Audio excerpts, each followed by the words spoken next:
오늘 마태복음 27장 32절에서 44절입니다.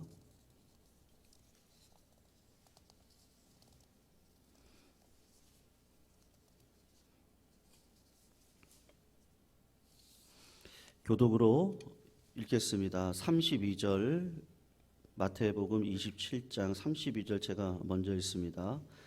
나가다가 시몬이란 구레네 사람을 만나매 그에게 예수의 십자가를 억지로 지워가게 하였더라. 골고다 곧 해골의 곳이라는 곳에 이르러 쓸개 탄 포도주를 예수께 주어 마시게 하려 하였더니 예수께서 맛보시고 마시고자 하지 아니하시더라. 그들이 예수를 십자가에 못 박은 후에 그 옷을 제비 뽑아 나누고 거기 앉아 지키더라. 그 머리 위에 이는 유대인의 왕 예수라 쓴 죄패를 붙였더라.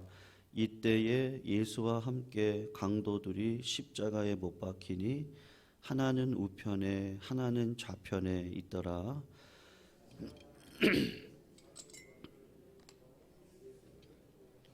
이르되 성전을 헐고 사흘에 짓는 자여, 내가 만일 하나님의 아들이여든 자기를 구원하고 십자가에서 내려오라 하며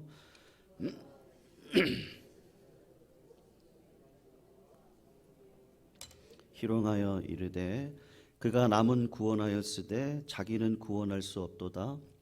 그가 이스라엘의 왕이로다. 지금 십자가에서 내려올지어다.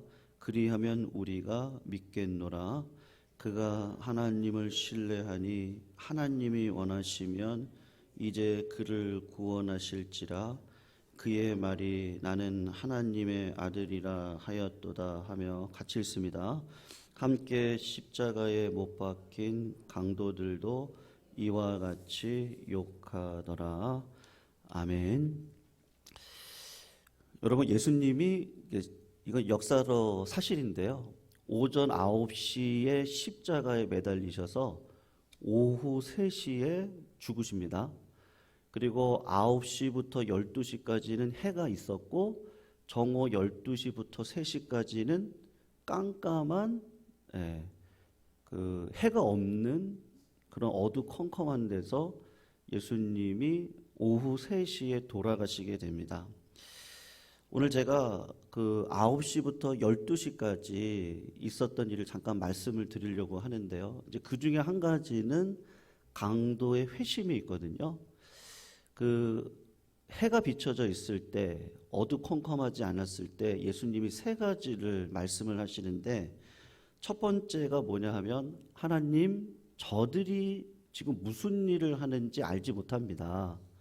여기서 저들이라는 것은 로마 군병을 이야기를 하고 있는데, 그들이 권세에 의해서 어떤 권세가 그들에게 명령을 내린 거잖아요. 그래서 예수님을 십자가에 못 박히는 그 일에 동참하고 있는 저들의 죄를 하나님 용서해 주십시오. 그렇게 첫 번째로 하나님한테 기도를 합니다. 그리고 두 번째로 했던 이야기가 있는데, 밑에 내가 십자가에 달려 있고 밑에 어머니가 있고요. 예수님의 어머니가 계시고 그 옆에 요한이 있었습니다.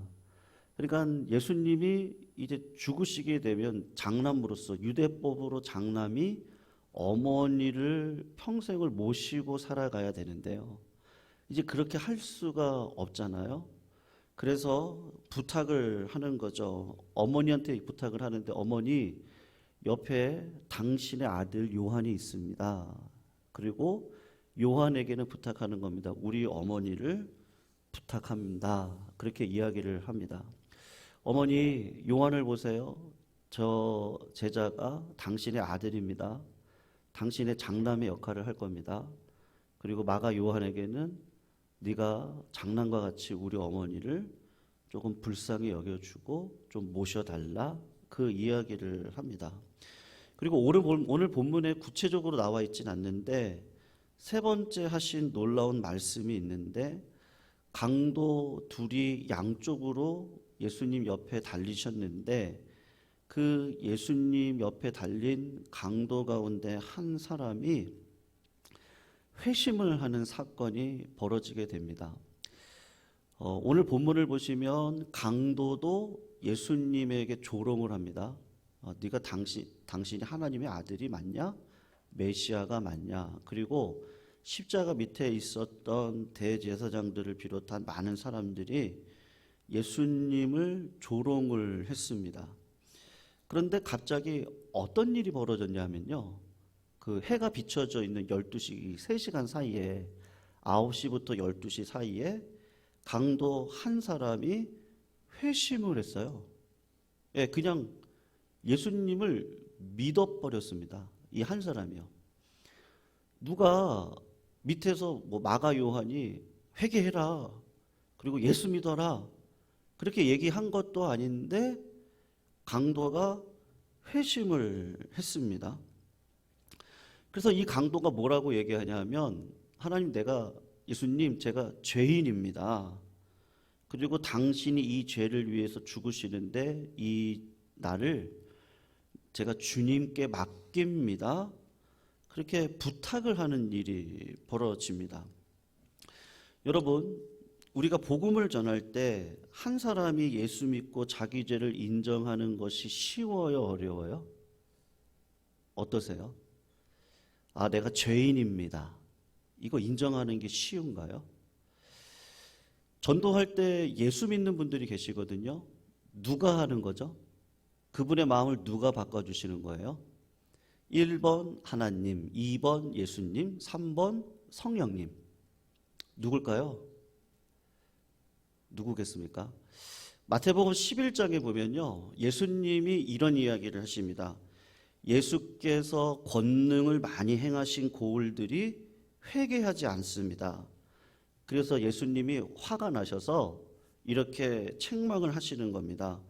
고라시나 화 있을진저 벳세다야, 너희에게 행한 모든 권능을 두로와 시돈에게 행하였다면 그들이 벌써 베옷을 입고 죄를 입어 회개하였을 것이다. 내가 너희에게 이르노니 심판날에 두로와 시돈이 너희보다 견디기 쉬울 거다. 그리고 또 하나의 고울을 이야기하는데, 가버나움아, 너가 하늘에까지 높아지겠느냐? 음부에까지 낮아질 것이다. 내가 오늘 너희들에게 행한 권능을 소돔과 고모라에게 행했다면 그 성이 오늘까지 있었을 것이다. 그렇게 이야기를 합니다. 여러분, 이 말씀을 새겨 들으셔야 되는데, 하나님을 믿도록 하는 믿음은 누구도 못한다는 얘기예요. 예수님도 못하세요. 예. 그런데 감히 목사인 제가 할 수 있겠어요? 사람의 마음을 바꾼다? 내가 죄인이라는 걸 고백하게 할 수 있도록 내가 한다? 그런 일은 없습니다. 예수님께서 제가 아까 읽었던 그 다음 구절에 예수님도 지혜로 깨달으신 거예요. 뭐라고 얘기하냐면, 천지의 주제이신 아버지, 제가 비밀을 알았습니다. 제가 그렇게 복음을 전했는데 지혜롭고 슬기로워서 내가 전한 복음을 깨달을 거라고 제가 저 사람들에게 기대를 했는데 저 사람들이 안 믿습니다. 어린아이와 같이 무지하고 아무것도 모르는 사람이 오히려 믿네요. 이렇게 된 것이 하나님의 뜻입니다. 그렇게 이야기를 합니다. 그러니까 무슨 얘기냐 하면, 강도가 회심했습니다. 아침 9시부터 12시까지 복음을 전한 사람이 없습니다. 오히려 예수님을 조롱하고 핍박하고 내려와 보라 그러고, 두 강도도 똑같은 일에 동참을 했는데 갑자기 한 강도가 회심을 했습니다. 여러분, 누가 한 거예요? 성경에서는요, 성령 하나님이 하시는 거라고 말씀을 하고 계시는 겁니다. 여러분, 성령 하나님이 역사하시면 두 가지 행위가 반드시 드러나게 되는데 합당한 열매를 맺게 되어져 있거든요.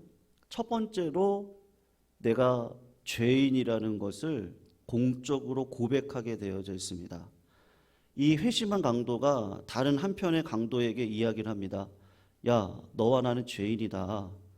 우리가 죽는 거는 우리 죄 때문에 죽는 거다. 그런데 예수님은 당신의 죄 때문에 죽는 것이 아니다. 저분은 죄를 모르시는 분이다. 그리고 저분에게 나의 영혼을 의탁할 것이다. 그렇게 이야기를 합니다. 성도님들, 새신자에게만 이런 마음이 있겠습니까? 네. 여러분, 믿음으로 살아가는 우리들에게 성령님이 임할 때 나타나는 가장 큰 증거가 뭐예요? 바리새인들을 보시면 되죠. 그들은 의인의식이 있습니다. 아, 저는 달라요. 창녀, 세리하고는 달라요. 성령님이 떠난 사람입니다. 하나님, 저는요 귀신도 쫓아냈습니다. 목회자로 수십 년을 봉사했습니다. 주님이라고 부릅니다. 근데 주님이 모르신대요. 왜 모르신다 그러죠? 내가 죄인이라는 걸 인정 안 하는 거예요. 근데 왜 죄인이라는 걸 인정 안 하죠? 성령님이 들어오셨는데 그 성령님을 모시고 하루하루를 믿음으로 살아가야 되는데 그렇게 하지를 않는 거죠. 어느 순간 뭐가 자랑이 됩니까? 제가 얼마나, 저도 20년이 좀 넘었더라고요. 제가 목회자로 20년 봉사했잖아요. 저 정도면 되지 않겠어요? 어느 순간 저의 의를 자랑하기 시작을 하다 보면 성령님의 역사는 일어나지 않는 거죠. 성도님들, 제가 한번 예전에 말씀드린 적이 있는데요. 유학 시절에 같이 공부했던 일본인 목사님이 계십니다. 근데 일본에서는 복음 전하는 것도 어렵고요. 오사카에서 1시간 거리에 가쿠엔마에라고 있는데 청년들하고 권사님들 모시고 같이 단기 선교를 갔었던 적이 있었거든요. 그 당시가 2000년 초반이었습니다. 역전에 가쿠엔마의 역에 나가 전철역이죠. 우리 죽전역과 같은 곳인데요. 딱 죽전 정도 되는 곳입니다. 도심에서 1시간 거리, 시청에서 한 1시간 거리 정도 되는. 거기서 이제 기타를 치고 찬양을 하고 전도지를 전하는데 5분도 안 돼서 영무원이 나와서 금지시켰습니다. 전도하지 말라는 거죠. 그러니까 전도한다는 게 일본이 정말 쉽지 않았습니다. 20년 전인데 그랬습니다.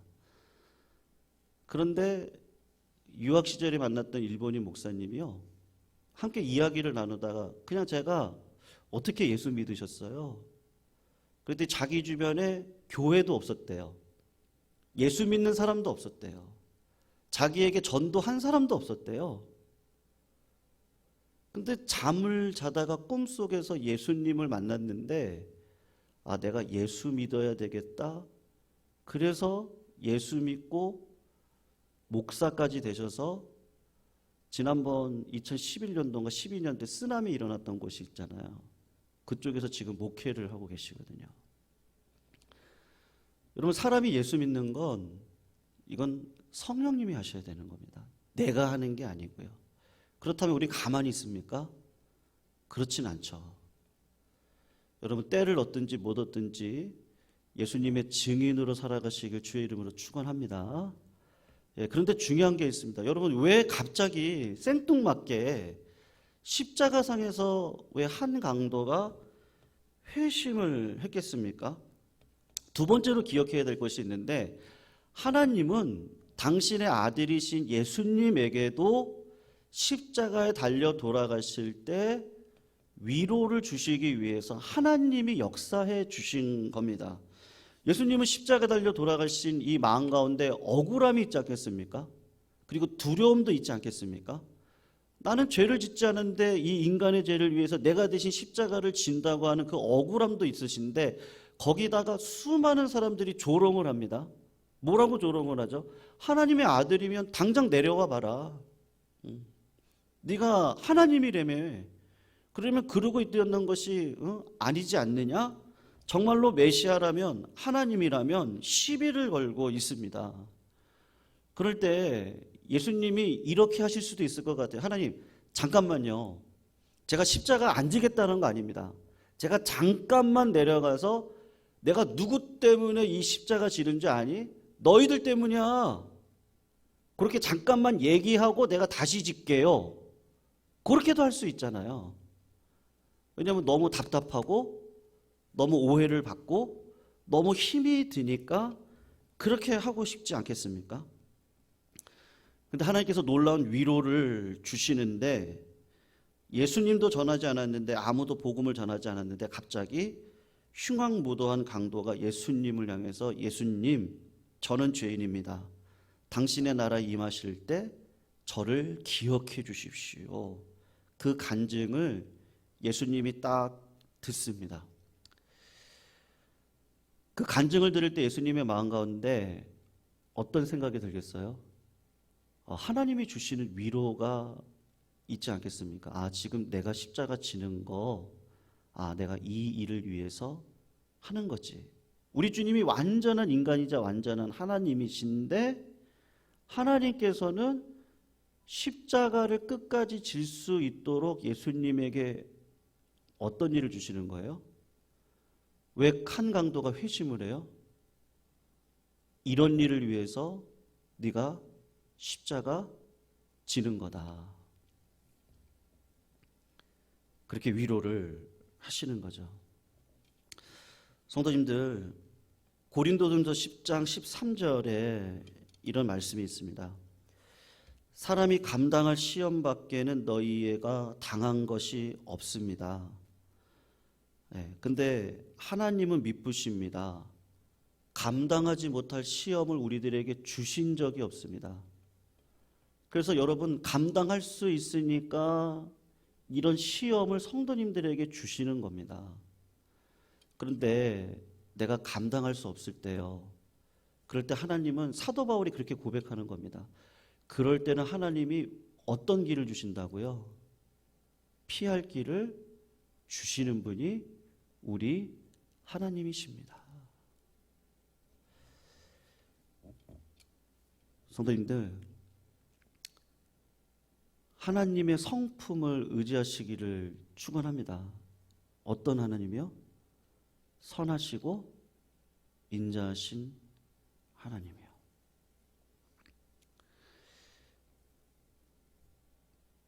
때로는 그런 생각이 들어요. 하나님 왜 저한테는 이렇게 해주세요? 성도님 혹시 그런 마음 안 드세요? 하나님 왜 저한테 이 짐을 주세요? 왜 저야만 됩니까? 좀 편하게 할 수 있잖아요. 하나님 왜 우리 이런 자녀를 저에게 주셨습니까? 하나님 왜 이런 나라의 환경을 저에게 주셨습니까? 하나님 왜 저는 왜 늘 이렇게 힘들죠? 예수님이 첫 번째 당했던 시험이 뭐죠? 너 하나님의 아들이라며, 메시아라며, 너 할 수 있잖아. 저 돌을 떡으로 만들어. 예수님은 충분히 할 수 있죠. 근데 예수님이 했던 고백이 뭐죠? 사람이 떡으로 사는 것이 아니고 말씀으로 사는 겁니다. 똑같은 시험을 마지막 십자가를 질 때도 당하는 겁니다. 네가 하나님의 아들이라며, 내려와 봐. 할 수 있죠. 예수님 할 수 있죠. 근데 하나님이 지라고 하는 십자가를 믿음으로 집니다. 너무 힘들어요. 어려워요. 내 삶에 왜 이렇게 많은 고난이 있습니까? 근데 하나님은 감당할 수 있다는 거예요. 근데 감당하지 못하면요, 하나님이 어떻게 하시겠어요? 피할 길을 주시겠다는 거예요. 왜 갑자기 한 강도가 회심을 합니까? 누구를 위해서요? 본문을 보니까 이거 예수님을 위해 하신 거구나. 예수님이 얼마나 힘드셨을까? 그런데 하나님이 회심하는 강도를 보면서 너가 이 같은 자들을 위해서 죽는 거니까 하나님 자꾸 힘을 주시는 거예요. 너 끝까지 져라. 시험에 휘둘리지 말아라. 믿음으로 살아라. 누구에게까지요? 예수님에게까지요. 하물며 우리에게 그런 은혜를 안 주시겠습니까? 성도님들. 내가 생각했던 것과는 다른 삶을 우리가 살아갑니다. 우리는 그렇습니다.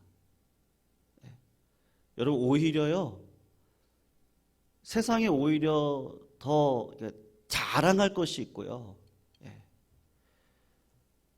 그건 어찌 보면은 유혹일 가능성이 많겠죠. 왜냐하면 솔로몬을 보면 아니까요. 오히려 예수님을 따라갔던 제자들은 어떤 삶을 살았습니까? 왜 저여야 돼요? 사도 바울이요.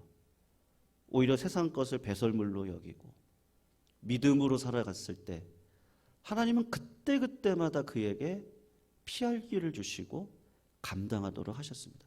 예수님도요. 제자들도요. 다 그 길을 믿음으로 걸어간 것이죠.